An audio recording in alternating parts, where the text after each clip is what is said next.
You know things are going bad for Donald Trump when not even the Fox propaganda outlet will defend every dumb decision he makes, every dangerous action he puts forth, and every downright disturbing thing he says. And that is exactly what we saw from Donald Trump's interview with Laura Ingraham when she confronted him about not just bending the knee to Putin, but also the allies that he is attacking in the stupidest trade war in history. And as you can expect, Donald Trump didn't like that too much and had himself a little bit of a freak out that we are going to get into. But before we do, if I could quickly ask you to leave a like on this video, and if you haven't already and you enjoy our channel, to hit that subscribe button. It goes a long way, and it really does mean a lot to me. Now, like I said, there was some confrontation on Donald Trump's bending the knee to Putin, and as you could expect, he responded like this.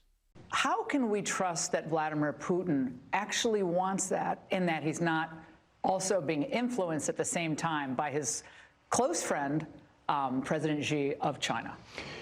Well, look, we have our own discussions with President Xi of China, and he wants to get along also, and he's looking to get along, and we're looking to get along with him. And we will. We have a problem of trade where we have a very big imbalance with China.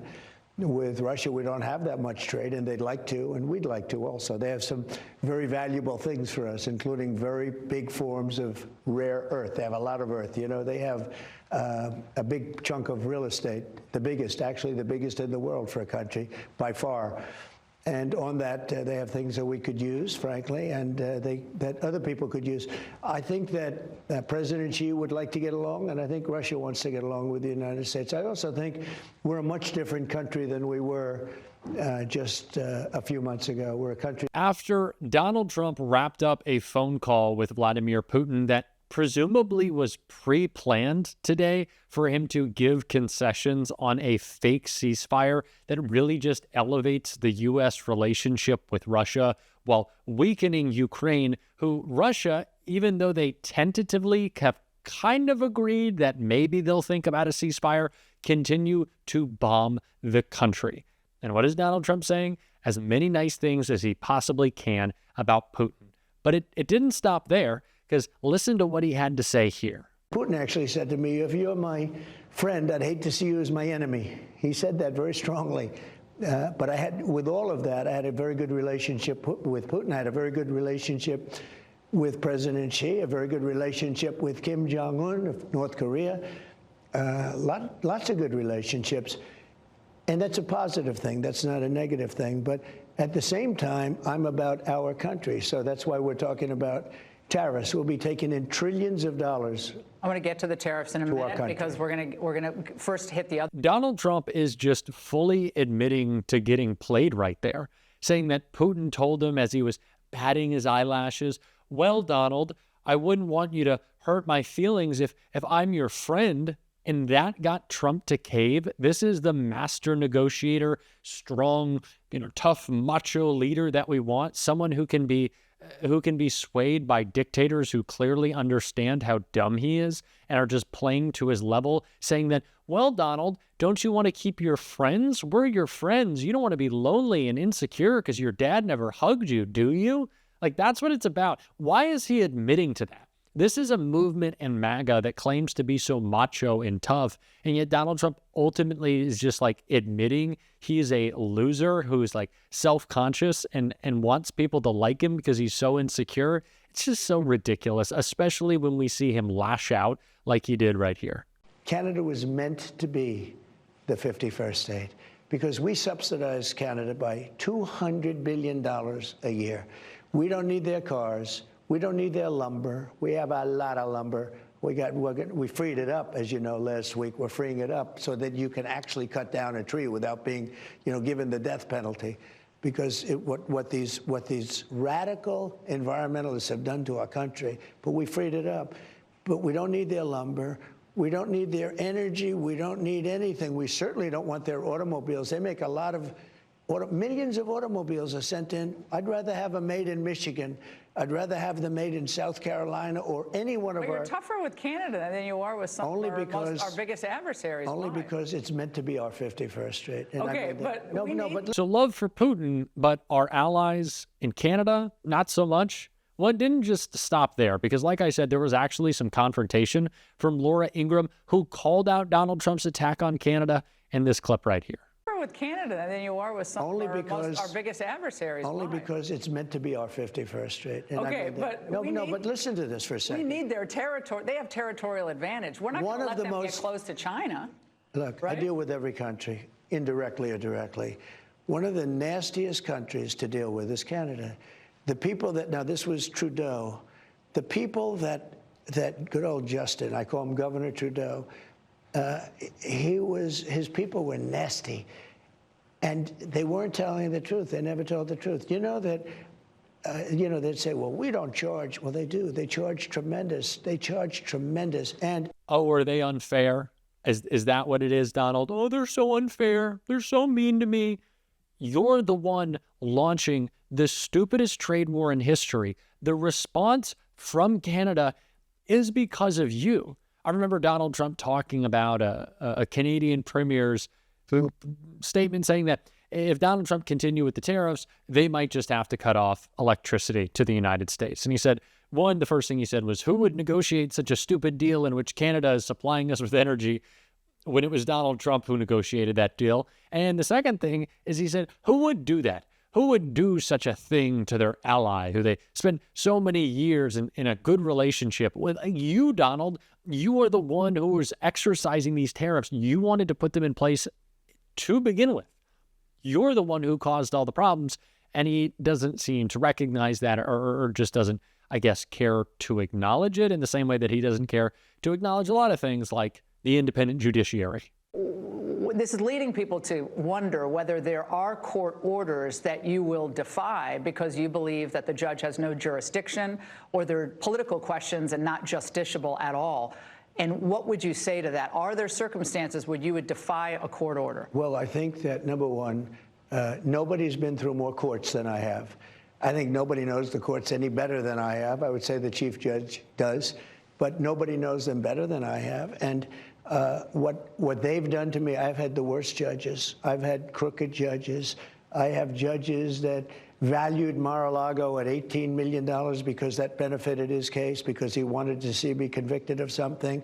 I have judges that had relatives making millions and millions of dollars on the election, ruling on the election. But going forward, I had judges that were so corrupt.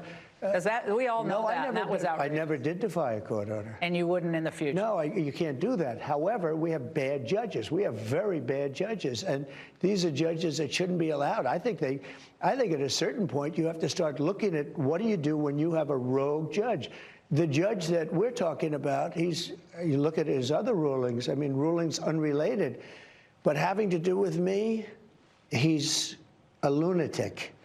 He wants details. I was really surprised to see Laura Ingraham ask real questions of Donald Trump, but as we've just come to expect, of course, he didn't answer them. And that's kind of been the MO on all the questions around Donald Trump's law-breaking and unlawful actions. When Carolyn Leavitt was asked if Donald Trump actually thinks he can void Joe Biden's pardons, she kind of just danced around the question because she doesn't know what she's talking about on anything. But when we saw Marco Rubio asked if Mahmoud Khalil actually committed any crimes, if there was a reason for deporting him, he also danced around that and didn't give an answer because they don't actually want to give answers to whether crimes were committed or Donald Trump has authority. They want it to be as gray as possible because it's not about crimes. It's not about authority. It's about putting as much power in Donald Trump's hands as possible. They don't want a reason for it other than Donald Trump wants it. That is their reasoning for everything. If Donald Trump wants something to happen, they think that is justification enough for it to happen. And the same is true with the attacks on USAID, which Donald Trump was also asked about right here. AID ordering the government on an accelerated basis to basically reinstate the agency's statutory functions. Your reaction to this development? Look at the fraud that we've caught. We've caught so much fraud, so much waste, so many employees that never showed up to work, and we have a judge from a very liberal state who ruled like that. So bad for our country. So I guess they closed the department. They're going to have to Well, reopen we'll the be department. appealing it, I guess. Not I guess. I guarantee you. We will be appealing it. We have rogue judges that are destroying our country. Well, do you believe that at this point, given the totality of these lawsuits, it's a cavalcade of lawsuits, that your administration could be further hampered, your agenda could be slowed down? They're throwing monkey wrenches at you with these judicial rulings. Well, we have to go through an appellate process. That takes a long time. Now, let me state very clearly for the record, there has been no fraud found in USAID that Donald Trump was talking about in that clip. I saw a clip of the, whatever his name, Mr. Wonderful, not really so much, from Shark Tank, talking about how this is the first time in decades that governments have been, our government has been audited, and the host on CNN interrupted and said, well, actually, these agencies are audited multiple times a year. USAID is audited by the inspectors general who Donald Trump fired, and they passed those audits. Unlike the Pentagon, who's always shipping money over to Elon Musk, that is consistently failing those audits. Yet there's no examination there. We don't care to take a look at Elon's contracts. Why? Because it's not what Donald Trump wants, which is ultimately what this all boils down to. And someone making a great argument against all of their nonsensical arguments, staying on Fox, but in the group of people that we like actually on Fox is Jessica Tarlov right here. Gaslighting. No, that was me. I had beans for lunch. There is a new lawsuit, and maybe you'll care about this because it's about an American, from the National Immigrant Justice Center. Here we go. Here's an American. There are 22 people that they're saying in the state of Illinois who have had their rights violated since Trump came into office, including a 54-year-old American who was born in this country, who had his stuff taken away, was thrown in a van, handcuffed, took 10 hours for him to be able to get out of there. Now, they had no reason to got out. Yeah. Isn't that the point? You know what? Then I'm going to throw you in Jessica, jail for 10 hours and see how you feel about it. You know what? Who are you fighting for? Are you fighting for the criminals? I'm fighting for an American.